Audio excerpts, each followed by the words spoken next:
Bienvenue dans le temple de l'excellence et du savoir-faire français.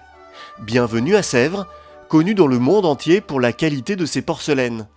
Mais Sèvres, c'est aussi un musée. Créé au début du 19e siècle, il présente des milliers d'objets en céramique, de toutes les époques et de toutes les civilisations. C'est un musée connu dans le monde entier, c'est la plus importante collection au monde de céramique. Vous avez à peu près 350 000 œuvres, à la fois dans le musée et à la manufacture de Sèvres. Ce sont des collections très importantes qui couvrent le monde entier et qui couvrent des périodes historiques extrêmement diverses, qui vont de 3000 avant Jésus-Christ à peu près jusqu'à l'époque contemporaine. Donc des collections très diversifiées qui parlent de l'histoire de la céramique dans le monde entier. Le musée présente plusieurs chefs-d'œuvre réalisés en porcelaine, comme ce vase de 1813, destiné à Napoléon. Il est considéré comme l'une des plus belles œuvres sorties des ateliers de la manufacture. On y trouve aussi des services de table royaux, un vase impérial de Corée, des collections d'assiettes d'Iznik, ainsi que les premières porcelaines réalisées en Europe. La pièce que vous pouvez voir, c'est une des pièces les plus rares qui soit dans les collections du musée. Il s'agit d'une pièce tout à fait fabuleuse qui représente une bouteille en forme de masque grimaçant. C'est une pièce très emblématique de l'art de la Renaissance, mais c'est aussi la première porcelaine à pâte tendre produite en Europe. À la demande des princes de Médicis, ces pièces ont été réalisées pour servir de cadeaux prestigieux offerts aux hôtes de marque de cette principauté. Sèvres n'est pas qu'un musée, c'est aussi la célèbre manufacture. Créée en 1740 par Madame de Pompadour, elle a pour mission de produire des objets d'art en porcelaine. Les techniques, rigoureusement manuelles, sont transmises de génération en génération depuis le XVIIIe siècle. La porcelaine est très douce à travailler, elle est aussi très délicate, mais avec la connaissance de la technique, ça pose pas trop de problèmes. Une fois que je sentirai cette balle, cette masse de pâte filer correctement entre mes mains, mes doigts, eh bien je vais l'écraser sous forme de croûte. Il suffit de la courber un tout petit peu et l'ensemble redescend gentiment. Il faudra 20 minutes de travail supplémentaire pour que cette boule de porcelaine devienne un plat qui partira dans les autres ateliers. Et l'ensemble séchera sur son moule en étuve.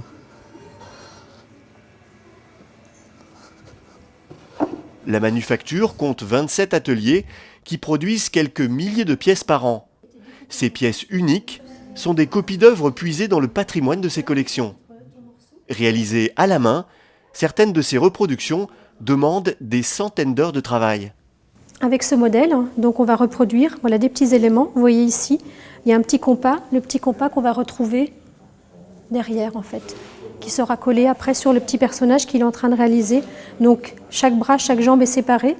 Là, il a déjà collé une jambe sur le corps, la tête qui était peut-être sur le corps et qui là, elle se trouve, voilà. Et après, quand il aura collé ces éléments, il va terminer donc la parure, donc refaire tous les petits cheveux. Là, il a commencé à travailler les yeux.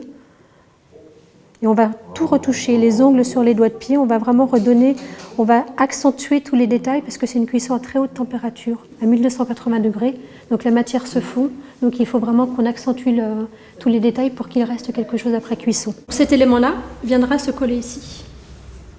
Voilà. Là, on peut dire qu'il y a 3 semaines à 4 semaines de travail voilà, sur un biscuit voilà, de cette grandeur-là. Après l'atelier sculpture, l'atelier peinture. Pour réaliser le dessin de cette assiette pleine, il faudra 3 mois. Pour ce motif à fleurs, 1 mois de travail sera nécessaire à Julie. Comme tous les artisans de la manufacture, elle a été formée pendant 3 ans, en interne, avant de pouvoir toucher cette assiette. Là, en fait, je suis en train de finir un décor. Et donc, en fait, je rehausse certaines couleurs du décor, en fait,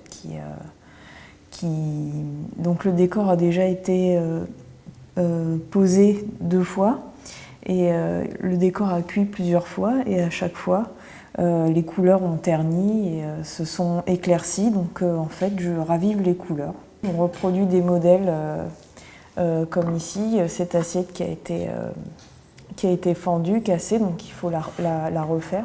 Donc on reproduit des décors à partir de pièces originales en général. Au début, quand on commence à poser le décor, oui, c'est vrai que c'est assez laborieux. Après, c'est quand le décor cuit une première fois ou qu'on commence à faire ressortir les volumes ou à poser certaines touches par endroit, et où là, tout d'un coup, le motif prend sens, prend vie, prend corps. Et c'est vrai qu'il y a des moments où quand on fait ça, c'est assez magique en fait, puisque tout d'un coup, il y a comme la vie de l'élément qui se révèle en fait. Un quart de la production de la manufacture est destiné au grand corps de l'État. Le reste est exposé à la vente dans 2 galeries. Comme le musée, les ateliers de la manufacture se visitent aussi. Ces visites permettront de mieux comprendre l'incroyable somme de talents nécessaires pour réaliser les œuvres présentées dans le musée.